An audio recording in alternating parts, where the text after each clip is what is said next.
Welcome back, and we continue with our focus on careers on Nightline this week. The class of 2019 joining higher education institutions this year, kickstarting what will be their future careers. So what does one consider when making a career choice, and what other options are there apart from some of the more mainstream professions? Let's talk about this, and I'm joined by educational psychologist Ramudungwane Tabani, who's live for us in our Pretoria studios. Ramudungwane, you are with UNISA, the University of South Africa. Good evening. Thank you for speaking to us. So I want to begin with your career specifically. Is it still considered a not so mainstream career? It is still considered not so mainstream. People still do not know much about it. But, well, we're doing as much as we can to try to put it out there to people. And what does an educational psychologist do? Educational psychologist is a category of psychology, because remember, in South Africa we have 5 recognized categories of psychology. One of them is education psychology. We deal with, other people like to call us child psychologists, but we deal with any other issue that has to do with learning and development and lifelong learning of a person, in terms of the psychology, the understanding of the learning and how they learn, how the psychology, the emotions and the behavior can influence the progress of a person, be it behavioral issues, emotional issues, and learning disabilities and disorders.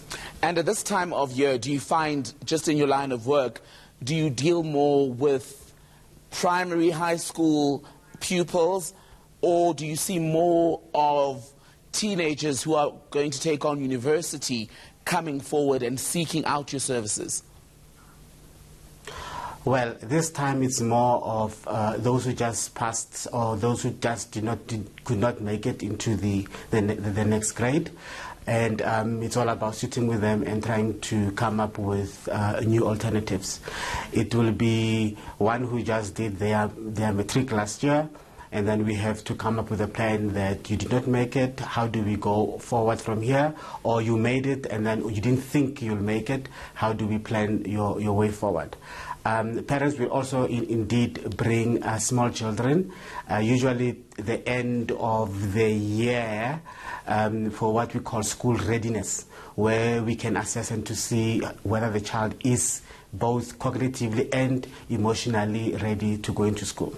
And you know, you and I are talking at the moment about people who are still looking to stay in the education system and make a choice about what to read for. But I'm curious about whether in the parents and the young people who approach you, you still find a lot of worry about young people who may not want to study immediately after matric, or those who don't want to study at all. Does that still freak people out, so to speak?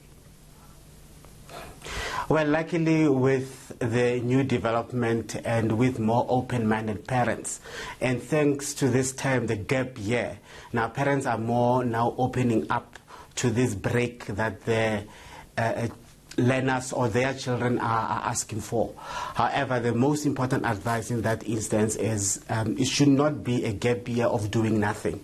It should be a gap year of finding yourself, and we do get parents to sit and parental guidance to talk to what are or what kind of programs can be. It can be an internship, can be a learnership, it can be job shadowing, it can also be traveling the world. It's just that we need to combine that with learning and come up with a program for a particular child. And what's the difference between what you do and the career guidance counselors that we find on campus? Are you the same people?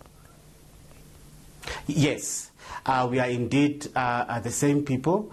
Then most importantly, a key is for our kids, our learners, our children, those who are on campus, to go and contact the guidance counselors or school counselors or university counselors, as they are called, and they will do different types of assessments, be it of interest, personality, or even IQ with them, and try to figure out what their strengths or what are their weaknesses. And they can also talk to them different options within a particular college or a particular faculty that they are in, and changing different directions.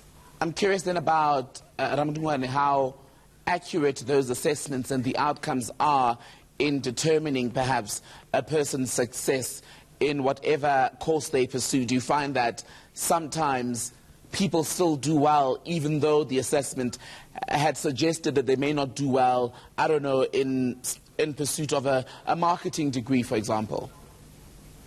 I hear you, and you are spot on. An assessment, it's a particular activity for that particular a need that we might be putting it for. There are three important things that are very important when we do assessment, and we try to triangulate those three aspects. The first one is your personality, the second one is your intelligence or your IQ, and the other one is your interest. Look, you can have the IQ, the intellect, the aptitude of becoming an astronaut. However, if you don't have the interest of doing that, you will not do well in school.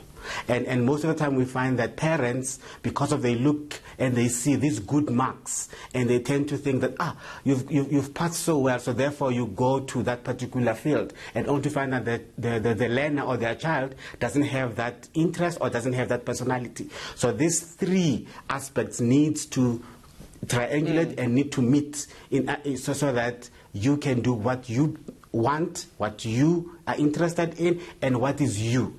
So achieving a 100% score in science, for example, does not automatically mean that this particular pupil should then go into studying medicine, when in fact all they want to do, or their personality is better suited to something in the arts. Yes, something in the arts, and they can be marvelous artists, but they have the aptitude of becoming whatever, but they're just not interested in it. Look, we sit with parents who bring their children. We sit with university students who are potentially capable of passing chemistry 301, but they are just not doing it because the interest and the motivation to study it is just not there. An educational psychologist at the University of South Africa, UNISA, thank you so much for being on Nightline tonight. And Ramadumane was speaking to us as part of our series this week, our focus, in fact, on the different careers and how possibly, if you're a young person watching this program, still trying to decide where you are headed over the past or the next 12 months, how to make that decision and arrive at the best possible decision. We'll have another guest with us on just after 8:30 tomorrow.